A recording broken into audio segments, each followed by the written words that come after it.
Listen, listen closely, because what I'm about to tell you will break your heart into a million pieces, and you need to hear every single word of Robert Mitchell's story, a 70-year-old Navy SEAL veteran, a Purple Heart recipient, a man who served America for 30 years, who survived bullets and bombs and enemy torture, but couldn't survive the cruelty of his own son, he said sadly. It was 2 a.m. when the hospital called me.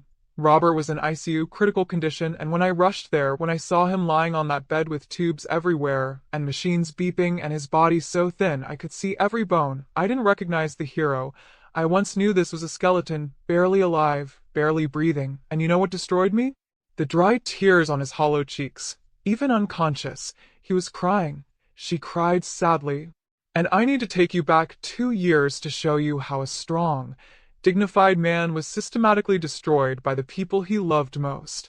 Robert Mitchell was 68, living in his beautiful New Jersey home, but his wife Sarah had died 3 years earlier from cancer, stage 4, and he held her hand till her last breath when she whispered softly, "Take care of James, our only son," and Robert promised. Oh God, did he keep that promise, he said with determination. James Mitchell was 35, an investment banker making $500,000 a year, and when he brought home his fiancée Madison Parker, a corporate lawyer, beautiful and educated, she smiled at Robert saying cheerfully, "Mr. Mitchell, James talks about you constantly. You're his hero. Thank you for your service, sir." And Robert's heart melted. He told James happily, "She's perfect, son." The wedding was grand, Hamptons, 300 guests, orchestra, champagne, and Robert walked James down the aisle with tears, saying emotionally, "Your mother would be so proud." James hugged him and said warmly, "Thanks for everything, Dad." But that hug was the last real one he'd ever get, because monsters don't show their face until the mask slips, he said ominously. The first month seemed normal, but little things changed.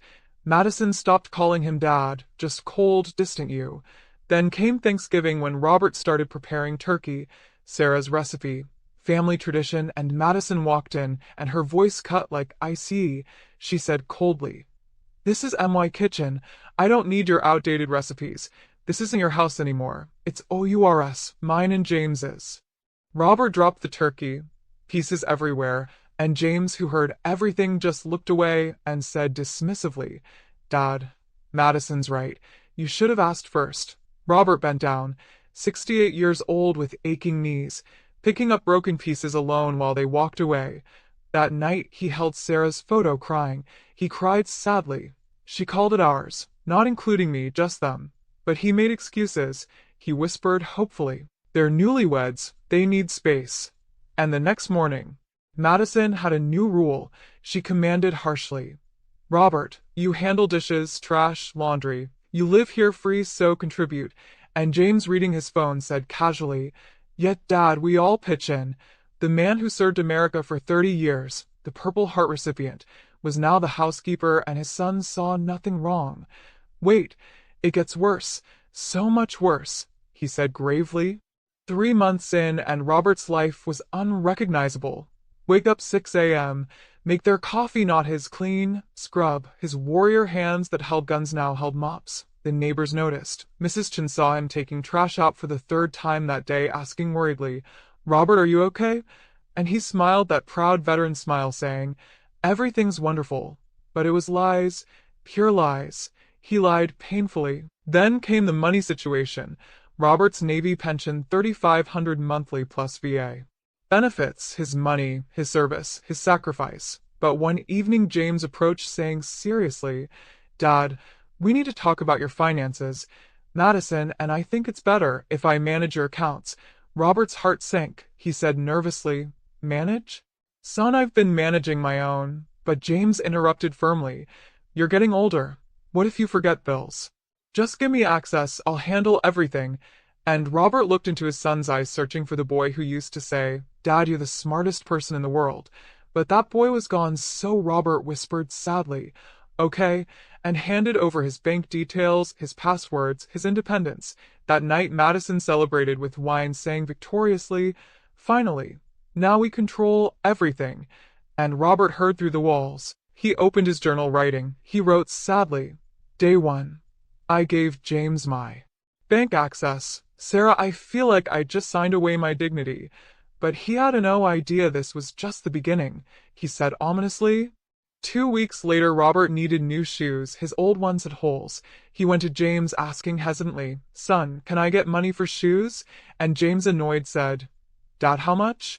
"Like $20. And Robert replied, "Well, good ones are about 60. But James cut him off angrily. 60 for shoes? That's excessive. Make them work. Madison's pregnant, and we need to save money." Robert's heart jumped. He said excitedly, "Pregnant? I'm going to be a grandfather." But James didn't smile, just said coldly, "Which means no unnecessary expenses." And Robert walked away, 70 years old, Purple Heart recipient, begging his own son for $60 for shoes with holes. Can you imagine? Can you even imagine? He asked desperately. He wore those torn shoes for 8 more months until the soles completely fell off and neighbors saw and knew, but what could they say? Madison's pregnancy progressed and her cruelty multiplied. She commanded harshly, "Robert, don't walk so loud. Stress isn't good for baby. Don't use upstairs bathroom, that's OURS. Don't watch TV in living room, we need privacy." Slowly, methodically, systematically, he was being erased from his own home, and James saw nothing, said nothing, did nothing because love made him blind, he said bitterly. The baby came on a cold February morning. Robert waited at hospital all night, pacing and praying. Finally, James came out saying, "It's a boy, Ryan Mitchell." And Robert's eyes filled with tears. He said emotionally, "Can I see him? Can I hold my grandson?" But James said, "Let me check with Madison." And 20 minutes later, "Dad, Madison's tired. Maybe tomorrow." Tomorrow came. "Baby needs sleep. Maybe next week." Next week. Doctor said limited visitors. So Robert stood outside the hospital room, glass window, looking in. Madison's parents inside holding Ryan, her friends taking photos, James's colleagues bringing gifts. But Robert stood outside, nose pressed against glass, watching his grandson, unable to touch him. A nurse walked by asking, "Sir, you family?" And Robert said, "I'm the grandfather." And she looked confused. "Then why are you out here?" And Robert explained, "They said doctor's orders, limited visitors." But she checked the chart, frowning, "Sir, there's no such restriction." And Robert's soul cracked. They lied. His own son lied to keep him away. He cried sadly. The nurse went inside, talked to Madison, came back apologetic. "I'm sorry, sir." The mother said she's not ready for visitors. Even though everyone else was inside, Robert walked to the parking lot, sat in his car, and screamed. A raw, primal scream that nobody heard. He screamed desperately. The hero who protected a nation couldn't protect his own heart, he said brokenly. 3 weeks later, Ryan came home, and Robert was so excited. He cleaned the whole house, bought a gift with hidden emergency cash, a small teddy bear in Navy uniform saying "Future Sailor." But when Madison saw it, she said disgustedly, "What is this? Get this military propaganda away from my baby," and threw it in trash right in front of him, then continued harshly, "And another thing, don't come near Ryan without asking, don't touch him, don't even look at him too long. He's my son. I decide who touches him." Robert looked at James, begging silently, but James, holding Ryan, just said, "Dad, Madison's the mother, her rules." That night Robert heard Ryan crying. Natural instinct made him get up and go to nursery, but Madison blocked the door, yelling, "What are you doing?" And Robert said, "He's crying, I thought, but she cut him." "You thought wrong. Go back to your room. He needs his mother, not some old man. Leave." And Robert stood there helpless while Ryan's cries pierced the air, everything in him screaming to comfort the baby, but he couldn't. His own daughter-in-law had made him a stranger to his own blood, and that was when Robert started dying inside, he said sadly. He went back to his room and wrote. He wrote sadly, Day 47. I heard my grandson cry tonight. I wasn't allowed to comfort him. Sarah, how did we raise a son who allows this? He cried sadly. The weeks passed and Robert barely saw Ryan. When he did, Madison was always watching, saying critically, "Don't hold him like that. Don't talk so loud. Don't breathe near him, you might be sick." One day Robert bought baby clothes, cute sailor outfit. Madison returned it the next day, saying coldly, I don't want anything from you. Each rejection cut deeper. Then came Ryan's first birthday, big party, backyard decorations, bouncy castle, 50 guests. Robert helped set up everything, hung balloons, arranged chairs. Party started, and everyone arrived singing and laughing. Robert tried joining, but Madison pulled him aside, whispering harshly, "Stay in the kitchen, help with food, don't embarrass us." And Robert protested, "But it's my grandson's birthday." But she said coldly, "I said stay in the kitchen." So he did stayed alone while everyone celebrated outside. Through the window he watched Ryan smashing cake. Everyone laughing happily, James lifting Ryan saying cheerfully, "Say hi everyone," and Ryan waving so innocent and beautiful. Robert's tears fell into the dish he was washing. He cried sadly. An elderly neighbor, Mrs. Peterson, came for water, saw Robert crying and asked gently, "Well, honey, what's wrong?" And he lied, just happy tears. He lied softly, but she knew, everyone knew. When she left, Robert collapsed against the counter, and Sarah's voice echoed in his head, "Robert, leave. Come stay with me in heaven. It's better than this." But he whispered desperately, "Not yet. Maybe James will change, maybe." Hope, the cruelest torture of all, he said bitterly. Later that night, after everyone left, Robert brought his gift, a small wrapped box, handmade photo album with pictures of Robert in Navy uniform. He said hopefully, "For when he's older, so he knows his grandpa's story." But Madison grabbed it without opening and threw it in trash again, saying viciously, "He doesn't need to know anything about you." James said nothing, and Robert stared at his son. He asked emotionally, "James, do you remember when you were 5? You dressed in my uniform saying you wanted to be just like Daddy? Do you remember when you broke your arm and I carried you 3 miles to hospital? Do you remember your mother's funeral when you cried in my arms saying you'd never leave me?" Silence filled the air until James finally spoke. "Dad, that was different. I'm married now. I have my own family." And Robert asked painfully, "And what am I?" And James replied, "You're my father, but Madison is my wife. She comes first." There it was, the truth, clear, brutal, devastating. "So, I come second?" Robert asked brokenly, and James said, "Dad, don't make this difficult." But Robert persisted, "I'm not making anything difficult. I'm just asking, where do I stand?" And Madison answered for him coldly, "You want the truth, Robert? You're here because we're nice enough to let you stay, but make no mistake, you're a guest, and guests have rules." Robert looked at James one more time, praying, begging silently, "Say something, defend me, please." But James looked at his phone, saying dismissively, "Dad, I have work tomorrow. Let's not do this tonight." Robert walked to his room, each step heavier than the last. He didn't write in his journal that night, just stared at Sarah's photo, whispering. He whispered sadly, "I'm ready. Whenever you're ready to take me, I'm ready." But God wasn't ready, because Robert's real punishment was still waiting. He said ominously. The next morning Madison announced, "Robert, we need your room. Ryan needs a bigger room, playroom. You're moving to the basement." And Robert, shocked, said, "The basement? But that's just storage." But she replied harshly, "We'll clear it out.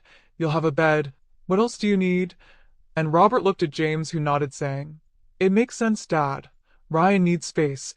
And Robert protested desperately, "But this room, your mother decorated it, our memories."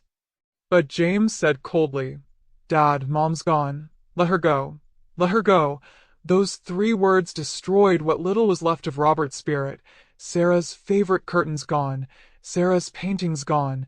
Sarah's memory gone. By evening, Robert was moved to basement, cold, damp, dark, one small window near ceiling, barely any light, just bed, chair, small lamp. That's IT Navy SEAL veteran, Purple Heart recipient, living in a basement like an unwanted animal. And that night, in the darkness, Robert finally broke, not crying, not screaming, just broke. He broke completely. Something inside him died that night. The hope, the faith, the belief that things would get better, all gone. And when hope dies, that's when the real nightmare begins, he said darkly. 3 months in the basement, and Robert's health deteriorated rapidly. The cold, the damp, the darkness made his bones achy, joints swollen, constant pain. He'd wake up coughing with lungs burning, but no one checked on him. and no one asked if he was okay. His meals came on paper plates slid down the basement stairs like feeding a dog, sometimes cold, sometimes half-eaten, sometimes nothing at all. We forgot, was Madison's favorite excuse. Robert lost 40 pounds in 3 months. His navy uniform hung loose on his frame, and he'd look at it sometimes hung on the wall, the only decoration he had, asking himself sadly, was I really that man once? He asked sadly. The tremor in his hands got worse from age, stress, malnutrition. One morning carrying coffee upstairs his hands shook, cup slipped, coffee spilled on carpet, and Madison appeared instantly screaming. Are you kidding me? You're useless. You know that. Useless, she screamed angrily, and Robert said, I'm sorry, I'll clean. But she grabbed her coffee mug, full and hot, and threw it at Robert. It hit his forehead, ceramic shattered, hot coffee burning his skin, blood mixed with coffee dripping down his face. Robert stood there shocked and in pain. But the man in the mirror didn't answer, because that man wasn't Robert Mitchell anymore. That man was a ghost, already dead, just still breathing. He said numbly. He cleaned the wound with no bandages, used toilet paper, went back to basement, and wrote in his journal with shaking hands. He wrote sadly, Day 147. She threw hot coffee at me, drew blood. James blamed me. Sarah, I'm so tired, so tired. He cried sadly. But the torture wasn't over, because Madison found his journal during her basement inspection saying, What's this? And Robert replied, My personal. But she started reading aloud in mocking voice. She said mockingly, Madison is cruel. James doesn't care. I miss Sarah. I want to die. And she laughed. She laughed cruelly. Oh, this is gold. You're documenting how terrible we are? Robert begged desperately. Give it back. But she said, Why? So you can use it against us? Show people? Make us look bad? You're pathetic, writing in a diary like a teenage girl, she said mockingly, and she held it over the basement furnace, and Robert screamed, And oh, please. That's 2 years of my life, he screamed desperately, but she said, Exactly, 2 years of complaints and whining. Ryan was now 3 years old, talking, walking, learning, and Madison was teaching him well. She'd point at Robert saying, See that old man? He's nobody, he's just there, and Ryan would repeat, Just there, she continued. Don't talk to him unless you have to. Don't touch him, he's dirty. Don't listen to him, he's confused. One day Robert tried bonding, saying hopefully, Hey Ryan, buddy, want to see Grandpa's medals? But Ryan looked at Madison, who shook her head, so Ryan said to Robert, And oh, you're bad, and Robert shocked said, Bad? Sweetie, I'm your. But Ryan yelled, Bad. Mommy said, and ran to Madison, who smiled victoriously at Robert. She was poisoning his own grandson against him, systematically, deliberately, and Robert's heart shattered in new ways, because you can survive people hating you, but watching them teach your own blood to hate you is different torture. That's generational destruction. That's watching your legacy die before your eyes, he said brokenly. And James saw all of it and did nothing. Winter came, brutal and cold. The basement had no heating. Robert slept in layers, 2 jackets, 3 blankets, still shivered through the night. His health was critical now, with heart problems, diabetes, high blood pressure, all needed medication, but his pension was managed by James, which meant controlled by Madison. Dad, we can't afford all these medicines, James said, and Robert replied desperately, They're not expensive, son. $15 for. But James interrupted. 15 here, 20 there. It adds up. Take half doses, you'll be fine. Half doses for heart medication for diabetes. Robert knew what that meant. Slow death. But what choice did he have? The chest pains came frequently now. Sharp, stabbing, radiating down his arm. Classic heart attack signs he'd learned in Navy medical training. One night the pain was unbearable. 2 a.m. He climbed the basement stairs slowly, painfully, knocked on James's bedroom door, saying desperately, James, the first thing heart attack, please. But Madison's voice screamed, It's 2 a.m. She screamed angrily, and Robert pleaded, But I really think. But she yelled,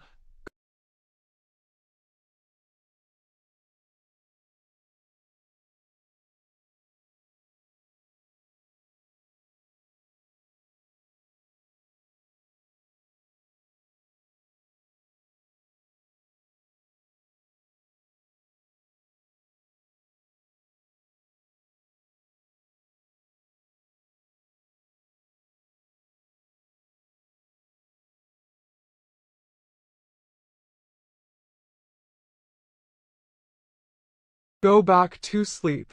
You're fine, and Robert said, but, and Madison screamed, James, tell your father to stop being dramatic. And James groggy said, Dad, just take some aspirin. We'll see in the morning. And Robert begged, Son, please, I need hospital. But James said, Morning, Dad, go to bed.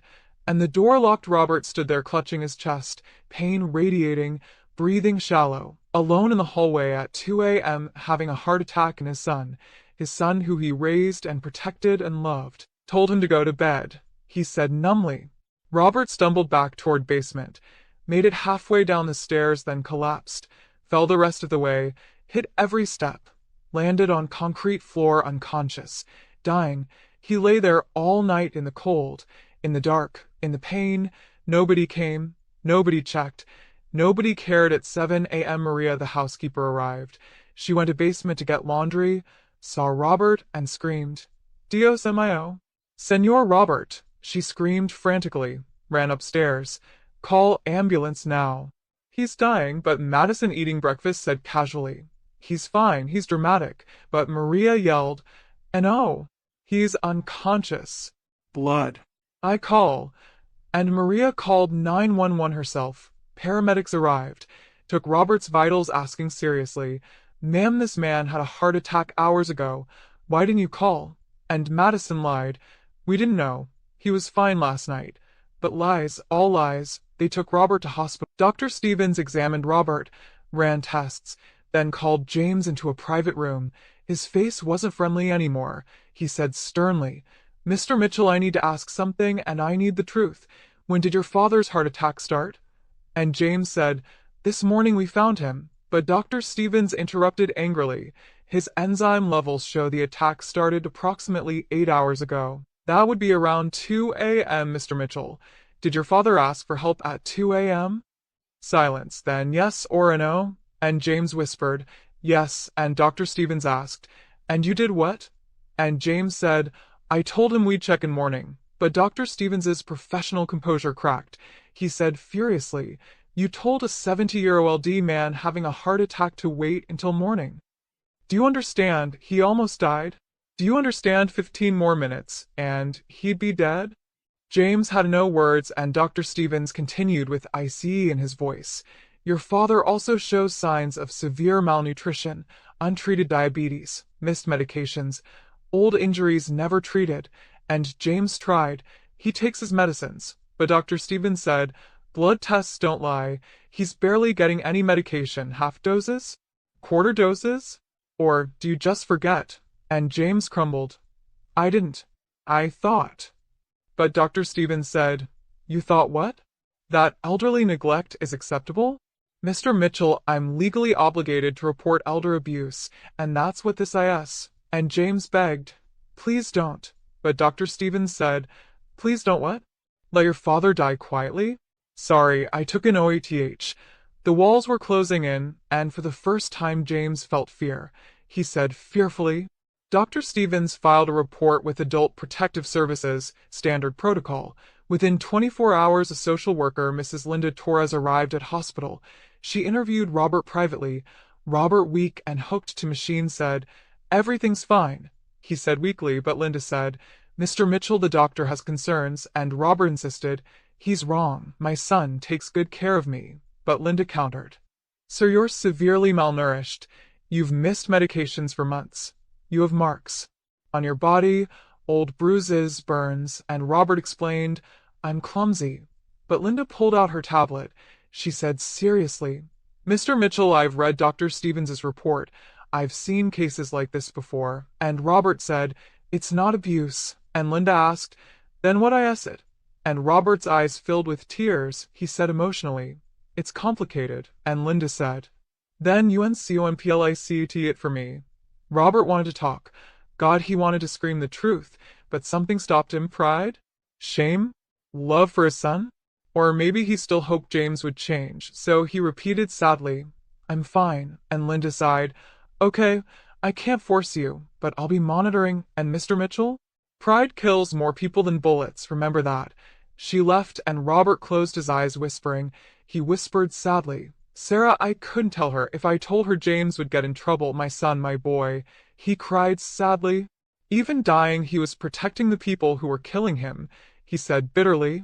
Meanwhile, outside, Linda confronted James and Madison. She said firmly, I need to see your house, specifically where Mr. Mitchell lives, and Madison protested. That's invasion of privacy. But Linda said, it's a wellness check. You can cooperate or I'll get a court order. They had no choice. They drove to the house. Linda went straight to the basement and saw the conditions. Dark, cold, damp, mold on walls, single bed, torn blanket, one pillow, and no heating vent, and no proper lighting, concrete. Floor, concrete walls. She asked, shocked, this is where your father lives? And James couldn't make eye contact. It's temporary, but Linda demanded, how long has it been temporary? And James admitted, 6 months, and Linda said, 6 months in these conditions? This isn't a bedroom. This is a cell, she said angrily, and Madison spoke up. He chose it, he wanted privacy, but Linda turned to her sharp and direct. She said furiously, Ma'am, I've been doing this job for 25 years. I know when someone's lying and you're lying through your teeth. And Madison said, how dare you? But Linda interrupted. How dare I? How dare you treat a war veteran like trash? She said furiously. Linda took photos, documented everything, saying, I'll be filing a full report and I strongly suggest you make immediate changes. And Madison asked, or what? And Linda replied, or I'll recommend criminal charges. The house of cards was starting to fall, he said ominously. Linda left and Madison exploded at James. She screamed angrily, this is your father's fault, making us look bad. But James for the first time said, and oh, Madison, this is our fault. Look at this place. We put him here. And Madison yelled, he's old. What does he need? But James said, he needs dignity. He's my father. And Madison coldly replied, oh, now you care? Now that we might get in trouble? And James looked around the basement, really looked for the first time. He saw what his father lived in, and something cracked inside him, whispering, what have I done? He whispered sadly, but Madison said, you've done what I told you. Now man up and deal with it. And walked upstairs. James stood alone in the basement, sat on his father's bed, found a photo under the pillow of Sarah and Robert young and happy, navy uniform, wedding day on the back. Handwriting said, my hero, forever, Sarah, and James's hands trembled. His phone buzzed with work email, but he couldn't read it because tears blurred his vision. He cried sadly, Dad, what did I do to you? But sorry doesn't undo torture. Sorry doesn't heal wounds. Sorry doesn't bring back dignity. And James was about to learn that the hardest way, he said gravely. At hospital, Robert remained for a week. Treatment, monitoring, recovery, but something was different. He wasn't trying anymore. Doctors noticed, asking, Mr. Mitchell, you need to eat. But he said, not hungry, he said weakly. They said, you need to walk, physical therapy. But he said, too tired, they insisted. Mr. Mitchell, you need to fight. And he asked, why? That one word told them everything, because when a patient asks why they've given up, Dr. Stevens tried, because you have grandchildren, family, life to live. But Robert smiled sadly. Do I? And the nurses cried at his case. They cried sadly. They'd seen abuse before, but this was different. This was a man who saved lives being destroyed by the life he created. One nurse, Jessica, sat with him during her break. She said gently, Mr. Mitchell, can I tell you something? And he said, sure, dear.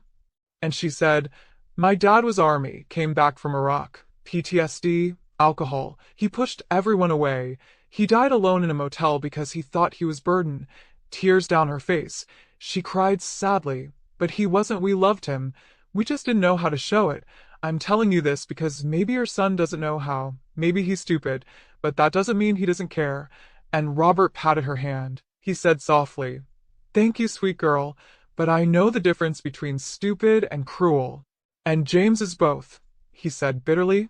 Discharge day came and James arrived to take Robert home, but Robert didn't want to go, asking, can I stay here? He asked desperately, but Dr. Stevens said, this is a hospital, not a home. And Robert begged, then send me anywhere else. But Dr. Stevens asked, do you have relatives? And Robert said, no. Friends who can take you? And Robert said, not really. And Dr. Stevens said, then legally, you must go home. Home. That word tasted like poison. James helped Robert to the car, silent. Drive. When they reached the house, Robert expected to go to basement, but James stopped him. Dad, wait. And Robert turned. You're not going to the basement anymore. And hope flickered in Robert. No, he said hopefully, and James said, no. We fixed up the guest room upstairs, windows, heating, proper bed, and Robert's eyes watered. Really? And James confirmed, really. They went upstairs, and the room was nice, clean, warm, sunlight. Madison and I talked. We're going to do better, James said quietly. Robert wanted to believe it. God, he wanted to. But we'll do better doesn't erase what we've done, he said bitterly. Madison hadn't really talked. She'd strategized for 2 weeks. Things were different. James checked on Robert daily. Madison was civil, polite even. Meals were regular. Medication on time. Robert felt hope returning. Maybe they did change. Maybe the scare worked. Maybe love won. But on day 15 Robert woke to voices, loud, angry, coming from kitchen. He walked slowly down the hallway and heard Madison screaming. She screamed angrily. I'm sick of this. Sick of pretending. Sick of playing nice. And James said, Madison, please. We almost got in legal trouble. But Madison interrupted. Legal trouble? We have proof we're taking care of him now. Clean room. Food. Medicine. Linda Torres can't touch us. And Robert's heart sank.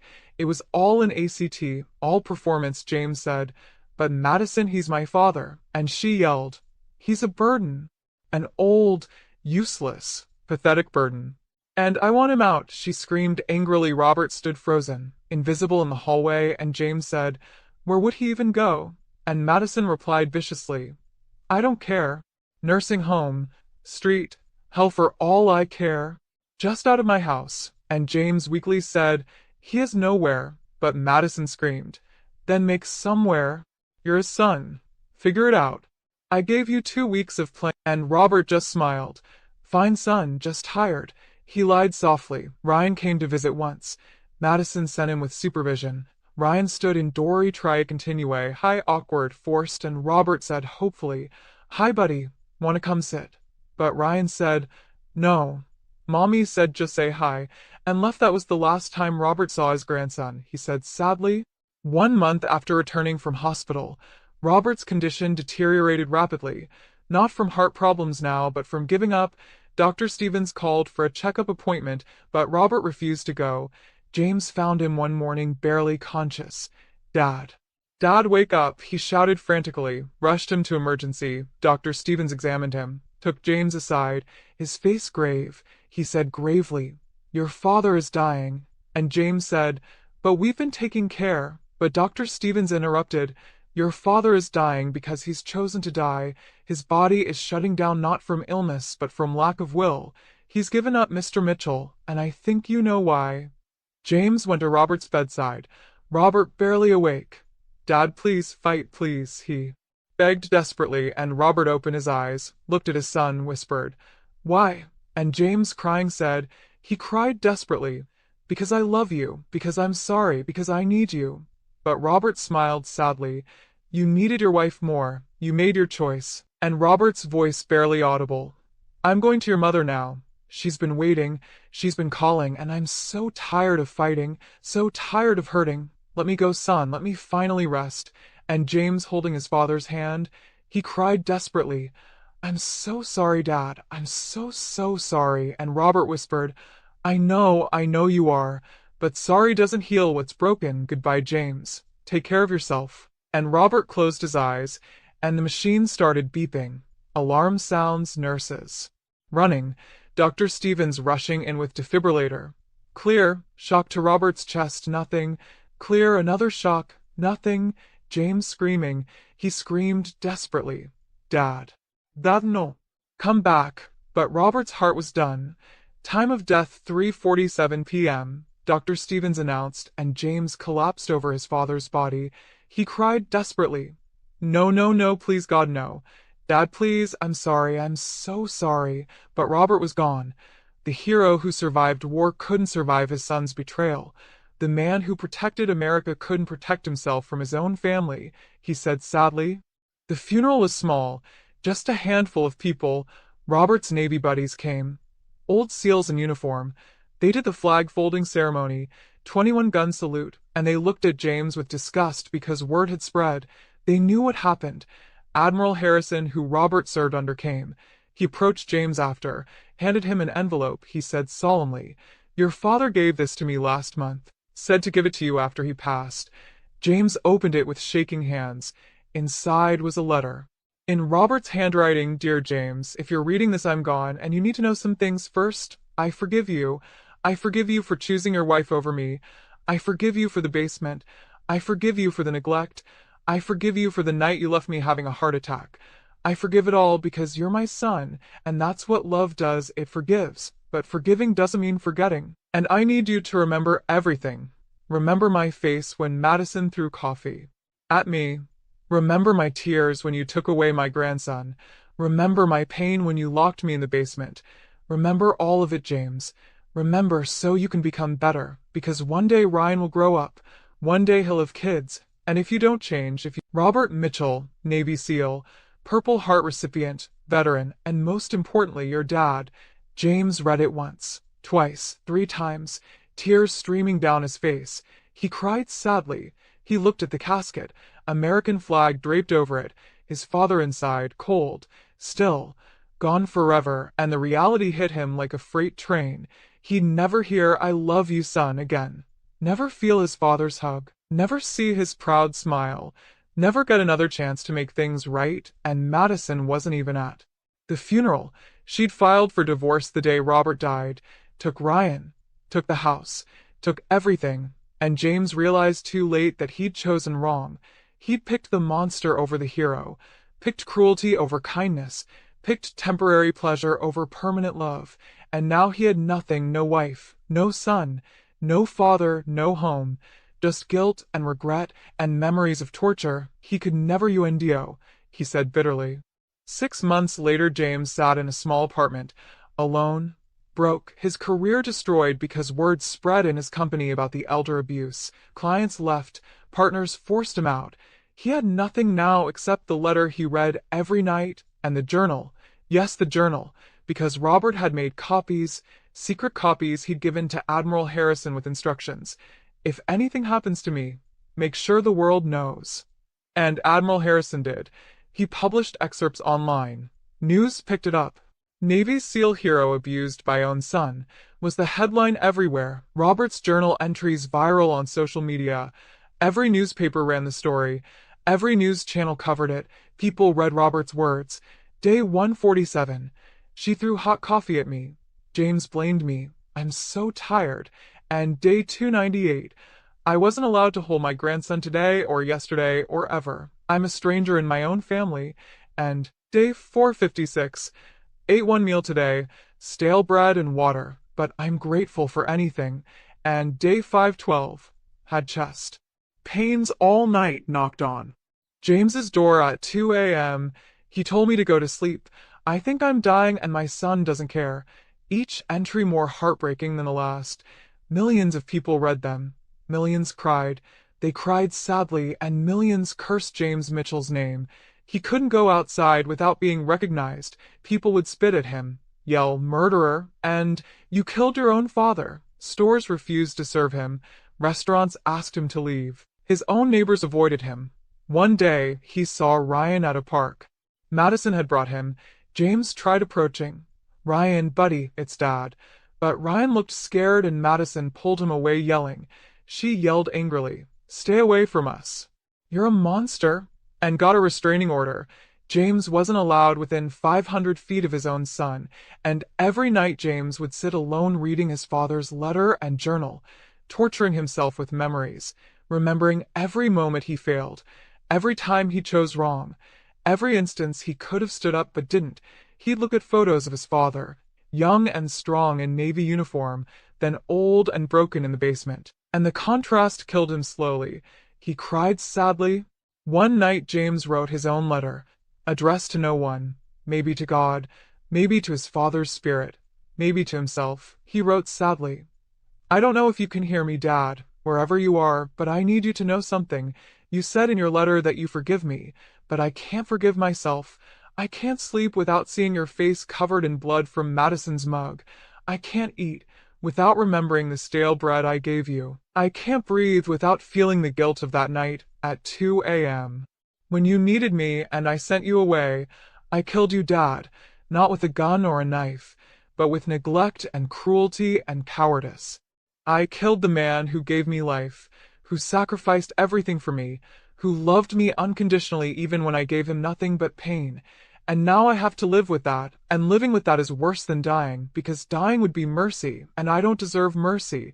I deserve this torture, this isolation, this hell I created. People ask me how I could do it, how I could treat my war hero father like garbage. And the truth is I don't know. I was blind, deaf, stupid, selfish. I chose a woman who didn't deserve my loyalty over a man who deserved everything, and by the time I realized it, it was too late. You were gone, and sorry means nothing to a corpse. I see you everywhere, Dad. In my dreams you're healthy and young, and you're looking at me with disappointment. Not anger, just disappointment. And that's worse. I'd rather you hate me than be disappointed, because hate I could handle, but disappointment breaks me. I wake up screaming your name. I have panic attacks in grocery stores, because I see old veterans and think of you. I can't function, can't work, can't live. I'm a shell, a ghost, just like you were in those final months, and maybe that's justice. Maybe that's karma. Maybe this is what I deserve. To feel exactly what you felt. Alone, abandoned, unloved. I lost everything, Dad. Wife, son, career, respect, dignity, friends, family. I have nothing. I am nothing, and it's my own fault, every bit of it. Sometimes I think about ending it, joining you wherever you are. But I can't, because what if there's a hell? What if I go somewhere different than you? What if I never get to see you again? Never get to apologize face to face? Never get to hug you one more time? So I stay here, in this prison of guilt, living every day as punishment, and maybe one day, decades from now when I finally die, maybe you'll be waiting, and maybe you'll still love me despite everything, because that's who you were, Dad. You loved unconditionally, even when I didn't deserve it, especially when I didn't deserve it. I'm sorry, Dad. I'm so fucking sorry. I'd give anything to go back, anything to change it. I'd choose you over her 1,000,000 times. I'd defend you, protect you, love you the way you deserved. But I can't go back. I can only go forward, carrying this weight, this guilt, this knowledge that I destroyed the best man I ever knew. I love you, Dad. I always did, even when I didn't show it. I love you, and I miss you, and I'm sorry, I'm sorry, I'm sorry.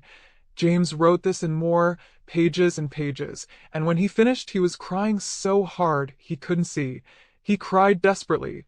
He went to his father's grave. It was raining, cold, miserable, fitting the headstone read, Robert Mitchell, beloved father, decorated Navy SEAL, Purple Heart recipient, 1953 to 2023, a hero who gave everything. James knelt in the mud, placed the letter on the grave. He said emotionally, I wrote you back, Dad. I know you can't read it, but maybe somehow you'll know. Maybe somehow you'll feel it. He stayed there for hours, rain soaking through his clothes. He didn't care, didn't move. Just knelt there talking to the stone. He said sadly, I see Ryan sometimes, from far away. He's 7 now, growing up without me, and that's my punishment too. Madison's teaching him that I'm evil, that I'm dangerous, and she's not wrong.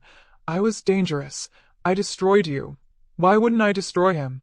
He's better off without me. Just tears of joy. You said you couldn't believe you helped create something so perfect. Well, look at your perfect son now, Dad. Broken, hated, alone. I'm everything you didn't want me to be, and nothing you hoped I'd become.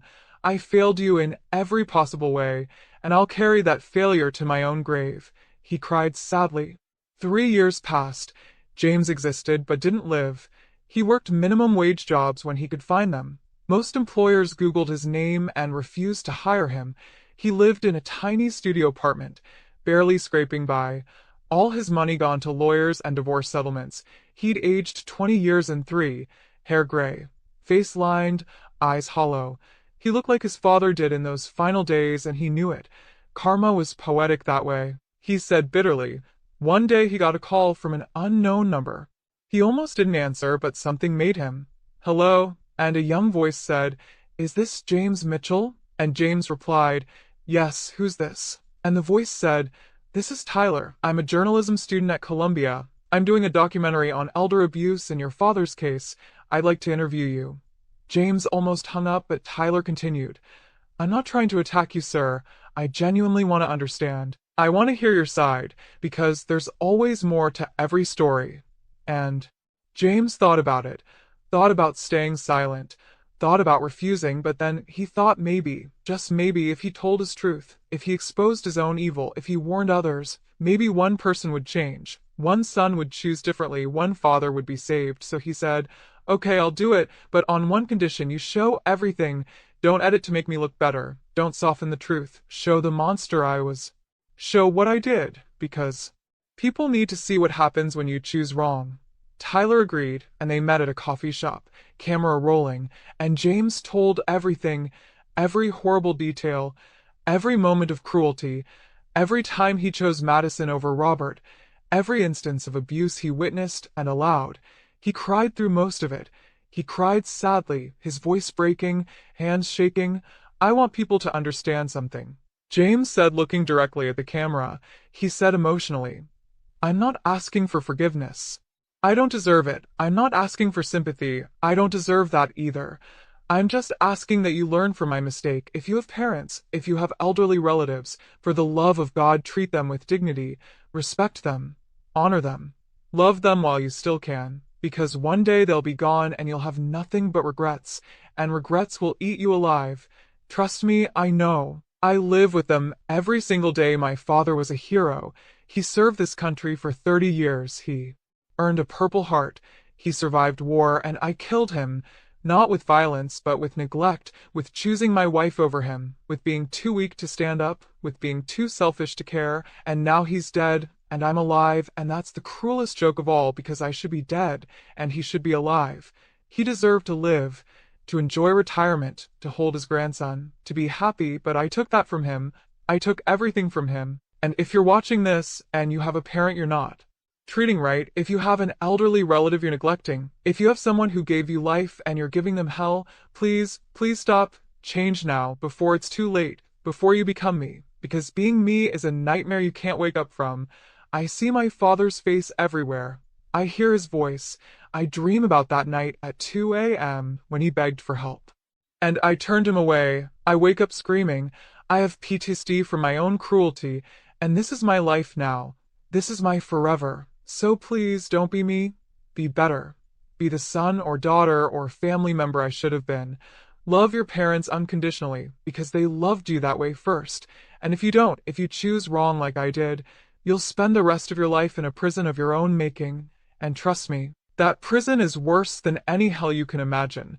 James finished, and Tyler stopped recording. There was silence. Then Tyler quietly said, "Thank you for your honesty, sir." And James replied, "It's the least I can do, the very least. If even one person changes because of this, if even one father is saved, then maybe, just maybe, my father's suffering won't be completely meaningless," he said sadly.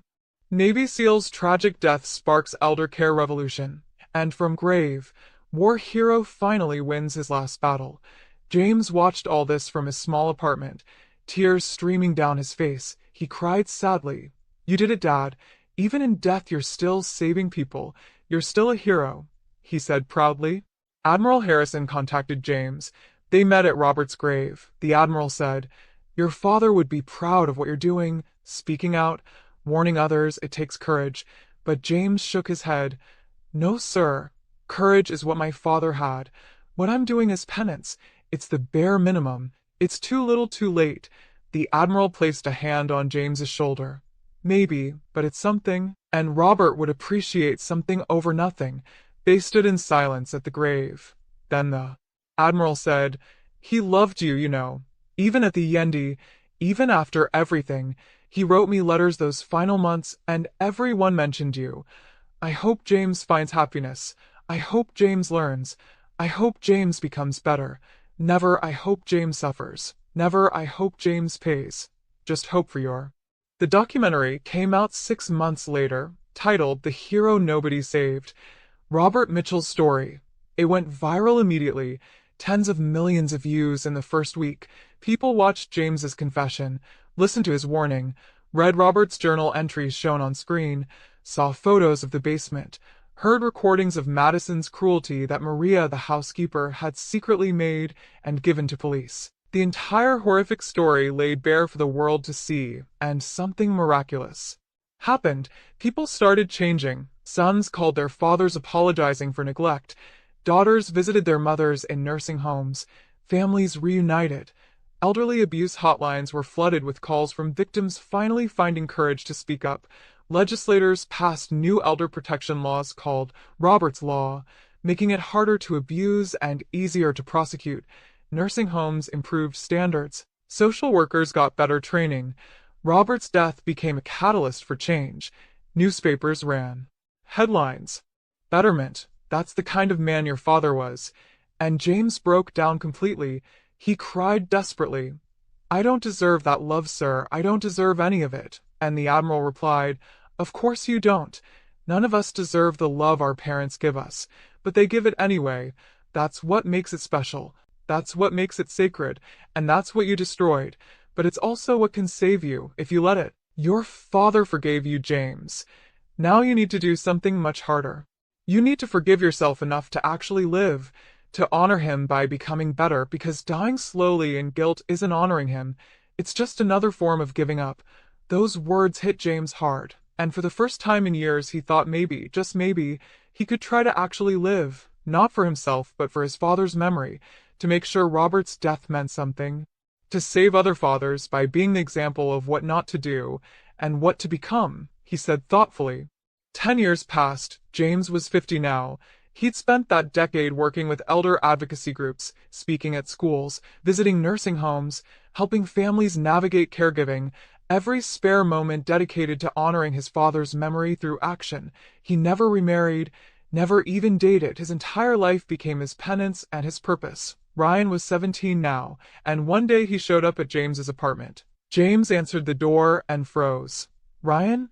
And Ryan, standing there, tall now, looking so much like Robert it hurt, said, "Hi, can we talk?" And James nodded, invited him in. They sat awkwardly, years of separation between them. Finally Ryan spoke. "I saw the documentary. Mom tried to keep it from me, but I found it. I watched it. I read Grandpa's journal online. I know everything now." James waited, ready for anger, for hatred, for blame, but Ryan continued. "And I need to understand. I need to hear it from you. Why did you let it happen? Why didn't you save him?" And James took a deep breath. He said sadly, "Because I was weak, because I chose wrong, because I loved your mother more than I respected my father, and by the time I realized he was kind and gentle and loving, and I let your mother poison you against him just like I let her abuse him, I failed him, and I failed you." Ryan wiped his eyes. "Mom and I don't talk anymore. I left when I turned 16. She's toxic, manipulative. I see that now. I'm living with friends, working, going to school, trying to figure out life." James felt relief and sadness mixed together. "I'm glad you got away from her." And Ryan said, "I came here because I want to know about Grandpa, really. Know him. Not the scared version Mom created, but the real man. Will you tell me about him?" And James smiled through tears. He smiled sadly. "Yes, God, yes. I'll tell you everything." And for hours James told stories about Robert's Navy days, his heroism, his kindness, his humor, his love for Sarah, his excitement when James was born, his pride at every milestone, his unconditional love even when undeserved. Ryan listened, absorbing every word, and when James finished, Ryan said, "I wish I'd known him, really known him." And James replied, "Me too, son, me too. But you..." Now James is 70 years old, the same age his father was when he died. He looks in the mirror and sees Robert staring back. The resemblance is striking, haunting, beautiful. His life's work has saved countless elderly people. Robert's Law has protected thousands. The documentary has been shown in schools worldwide. His father's story became a teaching tool, a warning, a catalyst for change. But none of it brings Robert back. None of it erases the guilt. James still visits the grave every week, still talks to his father, still apologizes, still cries. He cried sadly. Ryan visits often too. He's 27 now, married, expecting his first child. He's told James, he said happily, "I'm naming him Robert after Grandpa." And James wept at that news. He cried happily, "Your grandfather would be so honored." Ryan replied, "He deserves to be honored, and I'm going to tell my son about him, about his great-grandfather the hero, about sacrifice and service and what real love looks like."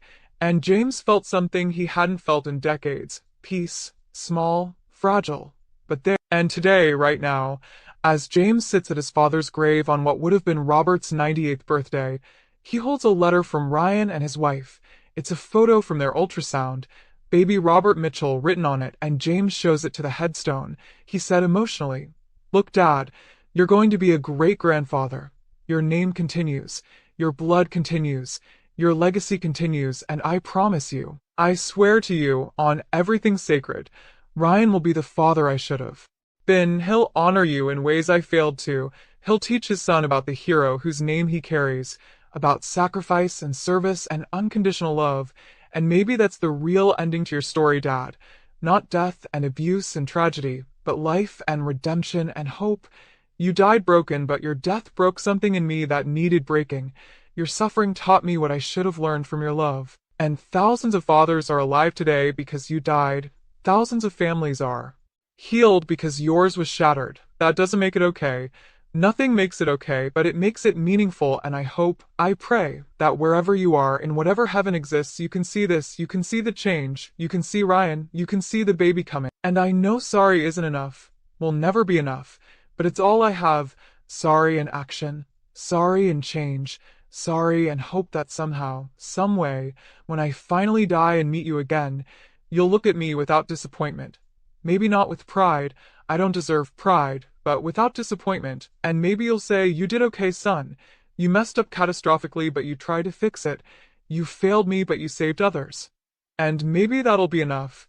Maybe that'll be my redemption. I don't know, Dad. I don't know anything anymore except that I miss you.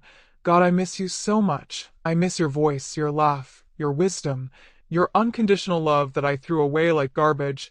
And I'm sorry, I'm sorry, I'm sorry, and I'll keep saying it until my last breath.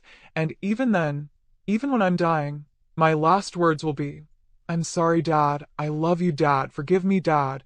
Because that's all I have left. Love and regret, and hope that love outlasts regret.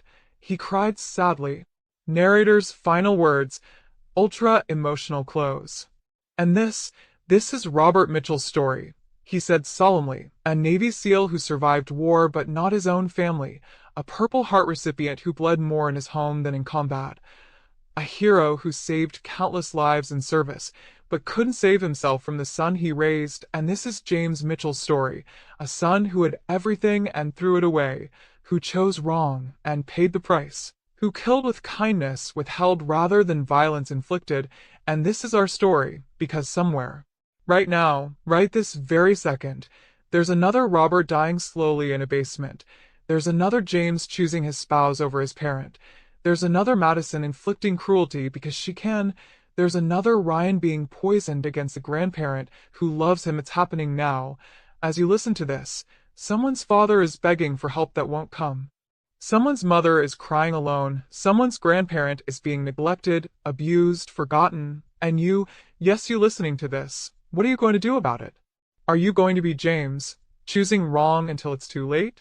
Or are you going to be the person James should have been, choosing right while there's still time? Because time runs out, death comes, and regret lasts forever. Robert Mitchell died at 70, alone, broken, betrayed, but his death meant something. His suffering changed something. His story saved people. And if you're listening to this, and you have a parent you're not treating right, call them, right now. Stop this video and call them. Tell them you love them. Visit them. Honor them before it's too late, before you become James. Before you live the rest of your life, drowning in guilt that no amount of sorry can wash away, because Robert Mitchell's message from beyond the grave is simple, and it's this. Love your parents while they're alive. Honor them while they can feel it. Choose them even when it's hard, especially when it's hard, because you only get one mother, one father, One chance to do right by the people who gave you life. And if you blow that chance, if you choose wrong, you don't get do-over unconditionally. That is a hell worse than any fire, worse than any demon, worse than any nightmare, because it's a hell you carry inside yourself forever. So please, please, learn from Robert's tragedy, learn from James's mistake. Be better, choose better, love better, while you still can, while they're still here, while there's still time, because one day there won't be time. One day you'll be standing at a grave saying, I'm sorry, to stone that can't hear you, to bones that can't forgive you, to memory that can't comfort you, and you'll wish, God, you'll wish, that you had just one more minute, one more chance, one more opportunity to say, I love you, and mean it with action, not just words. But that chance will be gone, forever, eternally, permanently, and all you'll have left is regret. So honor your parents, respect your elders, treat them with the dignity they deserve, because Robert Mitchell died so others could live. His story ended in tragedy so yours doesn't have to. His suffering has meaning if you let it, if you learn from it, if you change because of it. And that's the only happy ending this horror story can have. Not Robert being saved and chose differently. So please, please, let Robert's death mean something. Let his torture have purpose. Let his story change you. Choose right. Choose love. Choose your parents before it's too late. Before you become another James Mitchell living in hell of your own making. Because second chances are beautiful, but they're rare, and parents' forgiveness is unconditional, but their life isn't eternal. So act now, love now, honor now, while now still exists. Before now becomes never, and never becomes forever, and forever becomes the length of your regret, he said urgently. Robert Mitchell, Navy SEAL, Purple Heart recipient, hero, father, died at 70 from a broken heart. James Mitchell, son, coward, redeemed too late, living with guilt at 70. Ryan Mitchell, grandson, hope, second chance, naming his son Robert at 27. The cycle breaks here if we choose to break it, he said hopefully.